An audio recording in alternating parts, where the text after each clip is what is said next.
Oh, ladies and gentlemen, when it comes down to budget tires, there's a ton of different options. But when you start thinking about budget track tires, that list starts to get a little fewer and fewer. There's been a brand I've been interested in trying, and that is the one that's on this wheel right here, the General G-Max RS.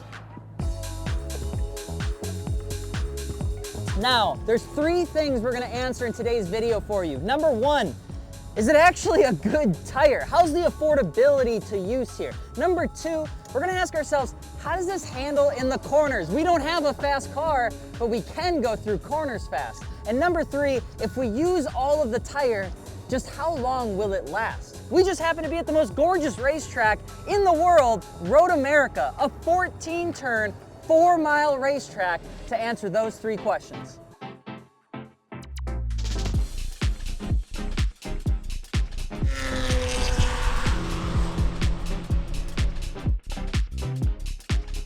We spent a good amount of time with the General G-Max RSs out there, and I'm gonna be honest with you.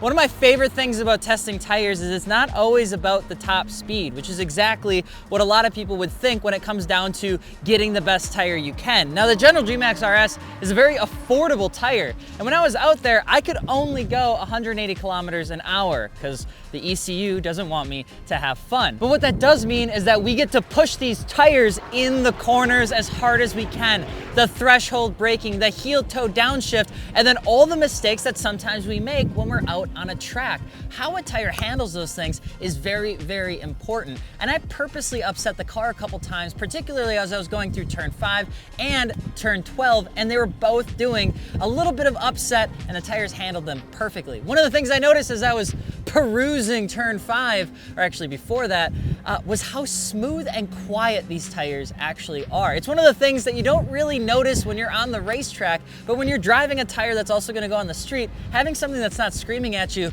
is kind of nice. So as a 360 treadwear tire that you can handle in the rain or the dry and also on the track, it was surprisingly comfortable. It was very predictable. The sidewall felt good, which meant for me, this is a bang-on budget tire. Now, I did say we weren't going very fast in the GT-T, but Lars has his on the M5, a 600 horsepower behemoth on General G-Max RSs, and he loves it just as much. We put these General G-Max RS tires on my 4,600 pound, 600 horsepower all-wheel drive M5, and they I'm what you call a tire snob, and I've been trying high-performance tires for years now for the track and for daily driving, and these keep overperforming for me.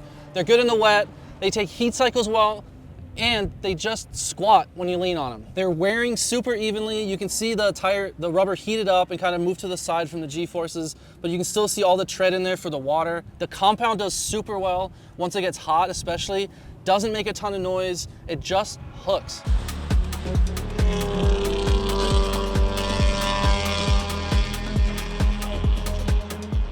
It's gonna be hard for me to find anything to complain about when a tire is 160 bucks per corner. But because this is an unbiased review, there are a couple things that I wish the G-Max RS had. Number 1, if you are looking for a tire that has all the grip in the world, that has your back in mind, that is the equivalent of an insurance in case you mess up a corner, this might not be for you. These were a great tire, but there's a couple corners where I upset the car. There's a couple corners where when I heel-toe downshifted, I didn't quite get it right, and I found myself going through a corner a little off the apex, which obviously throws the weight of the car into some funny little predicaments. Sometimes tires can actually catch that. That's why a lot of times you see people pick up the most expensive tires that they can, because they practically act as insurance. The G-Max RS is gonna do a great job with keeping the traction, but if you upset the car too much, it's not gonna be able to catch you as much as you would like. Now, I will say the tires have been behaving absolutely fantastic. If I could think of anything else that might be something to complain about, it's that I wish the sidewalls were just a touch stiffer. They're super great. They've been absolutely fantastic. They're heat cycling super well. Unfortunately, we didn't get rain, but the tighter sidewall might actually help with a little bit of that corner speed, and of course, just having that confidence in the corners. Besides those 2 things, quite honestly, if you're looking for a budget tire that can get out there and do it all, we're keeping these tires on when we drive an hour and a half home. I don't know why you wouldn't get the G-Max RSs unless you just don't like the name General. If you come here real close, you're gonna notice that you're gonna see this right here. You might be saying to yourself, Alex, oh my God, that's the tire folding in on itself. That's really, really bad. That's not that. We picked up tread from other cars on the track, and what you get is it'll actually start to almost adhere to your traction path. When you see race cars going side to side to side to side to side, you might think they're trying to warm up their tires. You don't warm up your tires that way. Well, the way that you warm up your tires is you go on the gas and then you slam on the brake, go on the gas and then you slam on the brake, because the braking components on the inside of your wheel actually heat up faster. It heats up the actual wheel itself, and then that heats the air inside the tire, causing that inflation.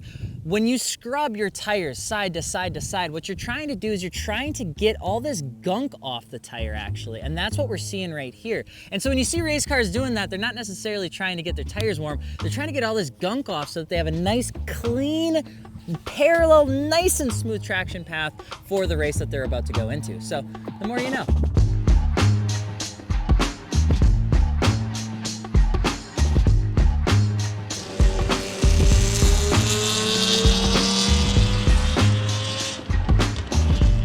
So at the beginning of this video, you asked us, how does the G-Max RS do in terms of affordability? How does it do in terms of cornering on the track? And number three, how does it do at behaving after you've got done abusing it? Well, I can honestly say number one, as a budget tire, it's fantastic. I had an absolute treat with this tire on Road America, and it was a fantastic behaving tire. Now, I would recommend it 100% as a budget track option that you can also drive on the street. Number two, how does it do in the corners? I gotta say, it does pretty well. Still gives a thumbs up. I do wish it was a little bit firmer, but that's just me being picky because I'm out on Road America trying to chase as much time as I possibly can. It is a little bit softer with that sidewall flex, so you do have to keep that in mind. But number three, how does it do after we get done with the track day and get back to just normal daily driving? And what I can say there is this tread does incredible. The fact that you can handle this thing in the wet, the fact that it is so quiet on this car, it sometimes doesn't even feel